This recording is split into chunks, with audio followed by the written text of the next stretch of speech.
मैंने एक खतरनाक तूफान में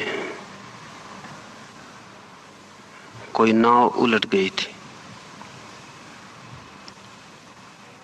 एक व्यक्ति उस नाव में बच गया और एक निर्जन द्वीप पर जा लगा। दिन, 2 दिन, 4 दिन, सप्ताह, 2 सप्ताह उसने प्रतीक्षा की कि जिस बड़ी दुनिया का वो निवासी था वहां से कोई उसे बचाने आ जाएगा। फिर महीने भी बीत गए और वर्ष भी बीतने लगा। फिर किसी को आते न देखकर वो धीरे धीरे प्रतीक्षा करना भी भूल गया। 5 वर्षों के बाद कोई जहाज वहां से गुजरा। उस एकांत निर्जन द्वीप पर उस आदमी को निकालने के लिए जहाज ने लोगों को उतारा, और जब उन लोगों ने उस खो गए आदमी को वापस चलने को कहा तो वो विचार में पड़ गया। उन लोगों ने कहा, क्या विचार कर रहे हैं, चलना है या नहीं? तो उस आदमी ने कहा, अगर तुम्हारे साथ जहाज पर कुछ अखबार हों जो तुम्हारी दुनिया की खबर लाए हों तो मैं पिछले दिनों के कुछ अखबार देख लेना चाहता हूं। अखबार देखकर उसने कहा, तुम अपनी दुनिया संभालो और अपने अखबार भी, और मैं जाने से इनकार करता हूं। बहुत हैरान हुए वे लोग। उनकी हैरानी स्वाभाविक थी, पर वो आदमी कहने लगा, इन 5 वर्षों में मैंने जिस शांति, जिस मौन और जिस आनंद को अनुभव किया है वो मैंने पूरे जीवन के 50 वर्षों में भी तुम्हारी उस बड़ी दुनिया में कभी अनुभव नहीं किया था। और सौभाग्य और परमात्मा की अनुकंपा कि उस दिन तूफान में नाव उलट गई और मैं इस द्वीप पर आ लगा। यदि मैं कभी इस द्वीप पर न लगा होता तो शायद मुझे पता भी न चलता कि मैं किस बड़े पागल खाने में 50 वर्षों से जी रहा था। हम उस बड़े पागल खाने के हिस्से, उसमें ही पैदा होते हैं, उसमें ही बड़े होते हैं, उसमें ही जीते हैं, और इसलिए कभी पता भी नहीं चल पाता कि जीवन में जो भी पाने योग्य है वो सभी हमारे हाथ से चूक गया है। और जिसे हम सुख कहते हैं और जिसे हम शांति कहते हैं उसका ना तो सुख से कोई संबंध है और ना शांति से कोई संबंध है। और जिसे हम जीवन कहते हैं शायद वो मौत से किसी भी हालत में बेहतर नहीं है। लेकिन परिचय कठिन है। चारों ओर एक शोरगुल की दुनिया है, चारों ओर शब्दों का, शोरगुल का उपद्रवग्रस्त वातावरण है। उस सारे वातावरण में हम वे रास्ते ही भूल जाते हैं जो भीतर मौन और शांति में ले जा सकते हैं। इस देश में और इस देश के बाहर भी कुछ लोगों ने अपने भीतर भी एकांत द्वीप की खोज कर ली। ना तो यह संभव है कि सभी की नावें डूब जाएं, ना यह संभव है कितने तूफान उठें, और ना यही संभव है कितने निर्जन द्वीप मिल जाएं जहां सारे लोग शांति और मौन को अनुभव कर सके। लेकिन फिर भी यह संभव है कि प्रत्येक व्यक्ति अपने भीतर ही उस निर्जन द्वीप को खोज ले। ध्यान अपने ही भीतर उस निर्जन द्वीप की खोज का मार्ग है। ये भी समझ लेने जैसा है कि दुनिया के सारे धर्मों में बहुत विवाद है, सिर्फ एक बात के संबंध में विवाद नहीं है, और वो बात ध्यान है। मुसलमान कुछ और सोचते, हिंदू कुछ और, ईसाई कुछ और, पारसी कुछ और, जैन बौद्ध कुछ और। उनके सिद्धांत सबके बहुत भिन्न भिन्न हैं, लेकिन एक बात के संबंध में इस पृथ्वी पर कोई भी भेद नहीं है, और वो ये कि जीवन के आनंद का मार्ग ध्यान से होकर जाता है, और परमात्मा तक अगर कोई भी कभी पहुंचा है तो ध्यान की सीढ़ी के अतिरिक्त और किसी सीढ़ी से नहीं। वो चाहे जीसस, फिर चाहे बुद्ध, और चाहे मोहम्मद, और चाहे महावीर, कोई भी जिसने जीवन की परम धन्यता को अनुभव किया है, उसने अपने ही भीतर गहरे में डूब कर उस निर्जन द्वीप की खोज कर ली। इस ध्यान के विज्ञान के संबंध में 2-3 बातें आपसे कहना चाहूंगा। पहली बात तो ये कि साधारणतः जब हम बोलते हैं तभी हमें पता चलता है कि हमारे भीतर कौन से विचार चलते थे। ध्यान का विज्ञान इस स्थिति को, जब हम बोलते हैं तभी हमें पता चलता है हमारे भीतर क्या था, अत्यंत ऊपरी अवस्था मानता है। अगर एक आदमी न बोले तो हम पहचान भी ना पाएं कि वो कौन है, क्या है। सुकरात ने किसी आदमी से मिलते वक्त कहा कि तुम बोलो कुछ तो मैं पहचान लूं कि तुम कौन हो। तुम न बोलो कुछ तो पहचान बहुत मुश्किल है। इसलिए तो हम जानवरों को अलग अलग नहीं पहचान पाते, क्योंकि वे बोलते नहीं हैं, और मौन में सारी शक्लें एक जैसी हो जाती। शब्द हमारे बाहर प्रकट होता है तभी हमें पता चलता है हमारे भीतर क्या था। ध्यान का विज्ञान कहता है ये अवस्था सबसे ऊपरी अवस्था है चित्त की, सरफेस, ऊपर की परत है।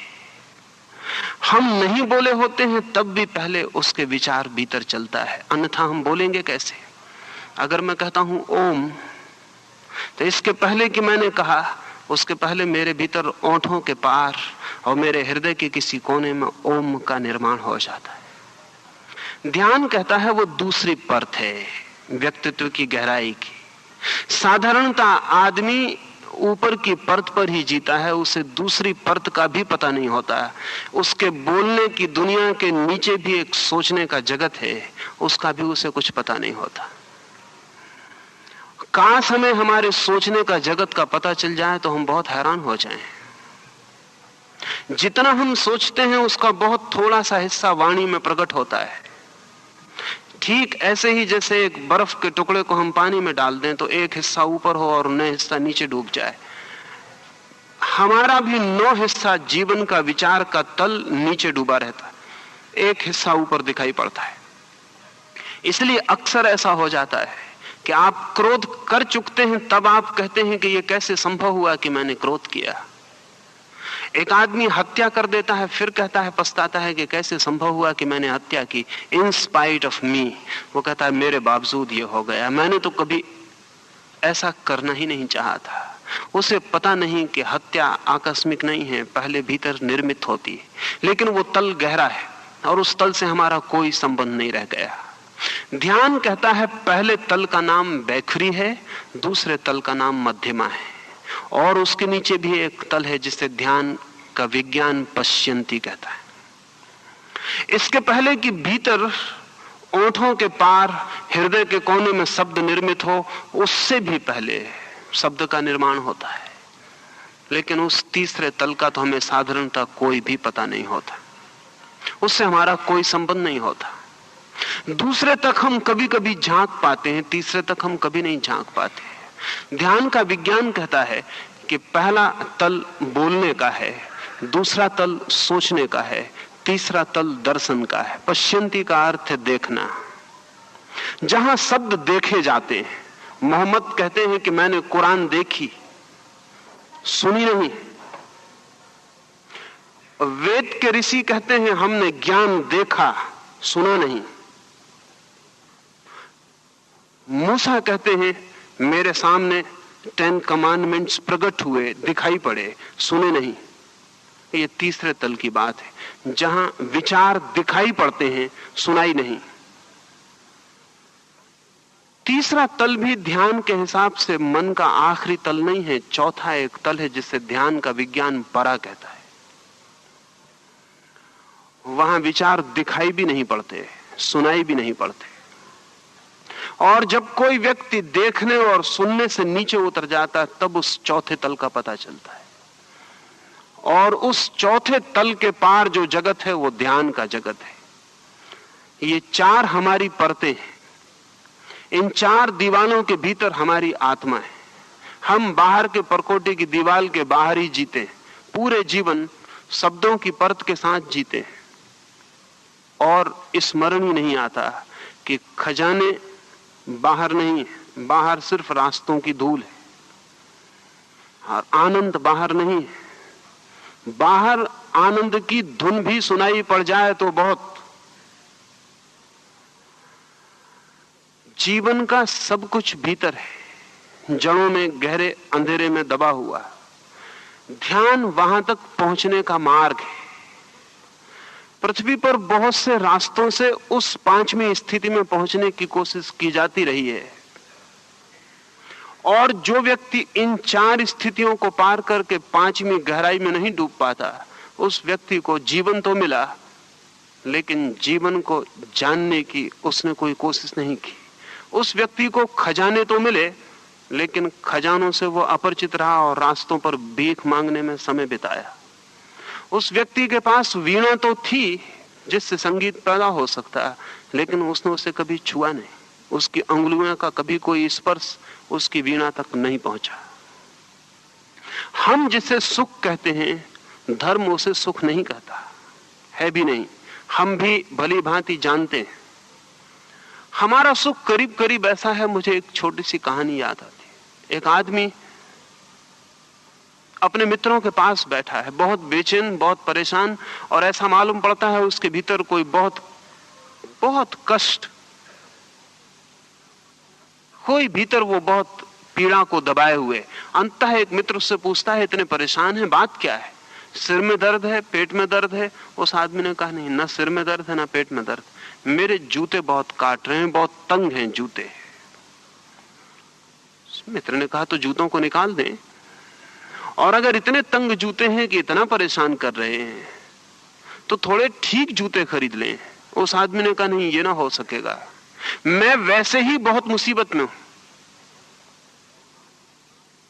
पत्नी मेरी बीमार है, लड़की ने न चाहता था जिस व्यक्ति से उससे शादी कर ली, लड़का शराबी है, जुआरी है, और मेरी हालत दिवाले के करीब है। नहीं, मैं वैसे ही बहुत दुख में हूं। उन मित्रों ने कहा, आप पागल हैं, वैसे ही बहुत दुख में हैं तो इस जूते को तो बदल ही लें। उस आदमी ने कहा, इस जूते के साथ ही मेरा एकमात्र सुख रह गया है। तब तो वे बहुत चकित हुए। उन्होंने कहा, ये सुख किस प्रकार का है? उस आदमी ने कहा, मैं इतनी मुसीबतों में हूं, दिन भर ये जूता मुझे काटता है, सांझ जब मैं इस जूते को उतारता हूं तो मुझे बड़ी राहत मिलती। एक ही सुख मेरे पास बचा है, वो ये कि सांझ जब घर जाके मैं इस जूते को उतारता हूं तो बड़ी रिलीफ, बड़ी राहत मिलती। बस एक ही सुख मेरे पास है, और तो दुख ही दुख है। इस जूते को मैं नहीं बदल सकता हूं।